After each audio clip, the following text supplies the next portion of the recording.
Oh, girl, I am in the very beautiful Alnwick Gardens today for the Mr. Gay Britain final, and I am joined by our wonderful finalist, Tom. Tom, how are you? Hello, I'm doing very well. How are you? Very good, thank you. Perfect. How have you found today at the workshop? Oh, it's a sensory overload of amazing queerness, I think is the word. From the get-go to this moment, it's really been amazing. Could you tell everybody a little bit about yourself as well? Yeah, absolutely. So I'm Tom, as we said. I currently live in East London, but I grew up in Hampshire. Something interesting about me, I'm one of a triplet. Wow. Yeah, they actually... Identical, aren't they? No, I have a brother and a sister who I absolutely adore, but they're about this tall and they're blonde. Well, my brother was blonde, but now he's got no hair, so I'm desperately clinging on to mine. Am I doing all right? Sorry, that's just really... So, what made you want to enter this competition? Yeah, that's such an interesting question. I kind of came across this, I saw some of the previous winners, and I've spent a lot of time sort of working on myself and looking inwards, and I thought, you know what, it's time to kind of share some of that like growth with the world, because it's really important to do the work on ourselves before we can kind of be these amazing, fully realised queer people. I don't know if we'll ever be amazing, fully realised queer people, but we can try. And I hopefully just want to spread some joy and, some queer excellence, or at least try, I suppose. You be the judge of that. Is there, so if you won and you gained this massive platform and title, what would you use it for?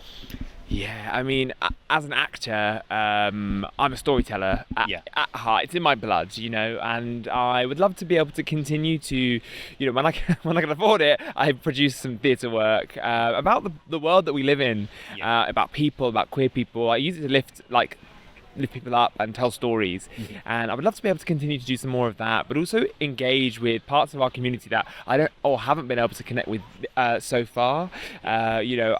I am a gay man, but there are so many other facets to our community. I saw a really interesting image once. It was a picture of an iceberg, and at the tip of the iceberg there were white gay men, and everyone under the water was everyone else in the community, right? And I would love to be able to use this platform to connect with many people as I can and lift as many people up as possible, because that's what we are here for. We're fighting for rights. Queer rights didn't end with the legalisation of same-sex marriage. We're still fighting for trans rights, for non-binary rights, all of those things we've just got to keep fighting for. Yeah, I think a lot of people do tend to forget, to be honest, being a gay man and being a white gay man is sometimes quite a big privilege, and it is. People quickly forget that, don't they? Yeah, absolutely, and hopefully I'm not going to do that, and I try not to in my day-to-day life. I try to always, if I can and where appropriate, be the voice for the voiceless. So a big part of this competition is the raising money for the Charlie and Carter Foundation as well as Pride Action North. What have you got planned for your fundraisers? Well, at the moment, as so funny you ask, we are in May, and I am running 105 kilometres across May to raise funds for Charlie and Carter Foundation and for Pride Action North, as you said. I chose 105 kilometres because actually in 37 countries, same-sex marriage is legal, but in 68 countries, homosexuality, transgender identity is still illegal, sometimes punishable by death. Sorry, I know that's not very cheery, but it's very important. So for every kilometre I run, it's for the people in those countries who are celebrating, but also for the people that are still fighting for visibility and equal rights. So every day on my Instagram, I am making little videos that you can kind of also learn something as well, because running is great and it's a hard challenge. I've got long legs, but I'm not an amazing runner. So I'm also trying to share some education whilst also raising funds. So I've hit 10% of my target so far, and I'm just going to keep pushing. We're only on the 5th of May, so I've got a whole long month running ahead of me.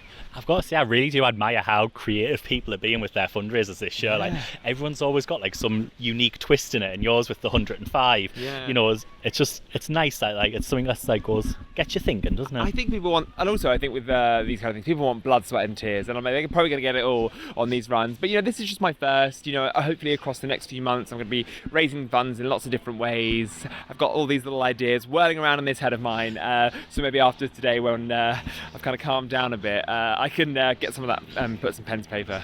So there's also the fashion categories involved in this competition. Is there a particular category you're looking forward to?